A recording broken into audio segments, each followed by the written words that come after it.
मेरे साथ हैं जयवीर सिंह जादौन और उनकी बेटी छवि जादौन, जो कि उनका नीट परीक्षा में सिलेक्शन हो गया है नीट में, और अभी हम उनके निज निवास पे हैं और उनसे जानेंगे कि इस सफलता का श्रेय क्या है, कैसे उन्होंने मेहनत की और वो आगे जो छात्र छात्राएं हैं उनको क्या एक मैसेज देना चाहेंगी।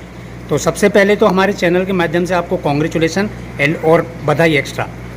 तो मैं जानना चाहूँगा आपसे कि आज आप जो नीट की तैयारी में जो आपका सिलेक्शन हुआ है, इसका श्रेय सबसे पहले आप किसे देना चाहेंगे?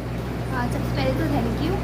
मैं इस सब सिलेक्शन का श्रेय सबसे पहले तो मेरे पेरेंट्स को और मेरी कोचिंग को देना चाहती हूँ, क्योंकि मेरी कोचिंग कैरियर पॉइंट करौली, उन्होंने मुझे बहुत हेल्प किया है कि आज मेरा नीट में सिलेक्शन हुआ। आपका ये जो क्लियर हुआ है, इसके बाद एक हमारी एक्स्ट्रा आपको कॉन्ग्रेचुलेसन है कि जो आपको सेवा करने का लोगों का जो मौका मिलेगा, है ना, तो उसके अंतर्गत आप कैसे अपनी सेवाएं प्रदान करना चाहेंगे? सबसे पहले तो अभी मैं MBBS करूँगी, फिर उसके बाद मैं चाहती हूँ कि गांव में सेवा करूँ। मैं सबसे पहले अच्छे से गरीब लोगों की सेवा कर सकूँ और भी जो ज़रूरतमंद लोग हैं उनकी सेवा कर सकूँ। लोगों को फ्री में ना सही तो कम से कम जितना भी कम हो सकता है उतने में उनकी इलाज कर सकूँ और उन्हें दवाइयाँ मिल सकूँ, उनकी हेल्प कर सकूँ। एक जो आपके साथी हैं, जो क्लासमेट रहे हैं, जो आपके साथ तैयारी भी की है, या और भी छात्राएं हैं, स्टूडेंट्स, उनके लिए एक बेटर मैसेज कोई? यही मैसेज है कि जिनका हो गया है कॉन्ग्रेचुलेशन, जिनका नहीं हुआ है अगर आप अगले साल दोबारा करना चाहते हो तो बस मेहनत करते रहो, हो जाएगा। पढ़ाई का शेड्यूल क्या रहा था आपका पहले?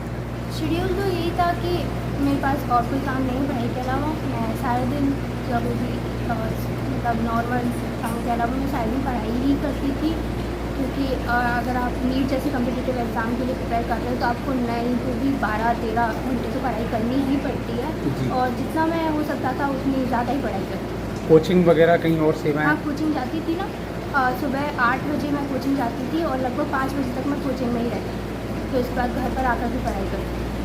आपकी बेटी का, छवि का सिलेक्शन हुआ है में? हाँ जी, अभी और प्रोसेस चल रहा है। आपको खुशी तो है ही, हर माता पिता को होती है। हाँ जी, बहुत खुशी है। लेकिन आप ग्रामीण परिवेश में रहे हैं, हाँ, आपको ग्रामीण पता है, क्योंकि गांव केसर सिंहपुरा रहा है आपका, हाँ, केसर सिंह और आपने देखा भी होगा कि पहले बच्चियों को इतना स्कूल पढ़ाने के लिए नहीं भेजा करते थे। नहीं भेजते तो थे, लेकिन इतनी स्कूल और फैसिलिटी नहीं थी। जी, अब फैसिलिटी उपलब्ध है। लेकिन फिर भी ग्रामीण क्षेत्र में कम ही भेजते थे मेरे हिसाब से, जो नहीं, आपको पहले ज़्यादा स्कूल पता इतने हो। नज़दीक नहीं थे जहाँ दूर जा नहीं सकती थी बेटी, साधन ठीक है। नहीं थे। तो आपकी बेटी का सिलेक्शन हुआ है, तो अब आप जो और पिता हैं बेटियों के, उनको क्या मैसेज देना चाहोगे? अब बेटी तो लक्ष्मी है और बेटी ही मतलब अपने आगे जितने भी समाज में दोनों समाज मतलब दोनों परिवारों को सुधारती हैं, और बेटी ही मेरे हिसाब में सबसे ज़्यादा अच्छी है। तो कुल मिला के ये कहना चाहते हो कि हर माता पिता से कि बेटियों को पढ़ाई से वंचित ना रखें, हाँ, ज़्यादा से ज़्यादा पढ़ाएं, बहुत ज़रूरी है। क्योंकि कहा भी गया है कि एक बेटी पढ़ेगी तो 7 पीढ़ी तरेगी। तो देखिए, साफ तौर पे इनका कहना है कि बेटियों को ज़्यादा से ज़्यादा शिक्षा से जोड़ो और आगे तैयारी के लिए उनको फैसिलिटीज़ उपलब्ध करवाएं।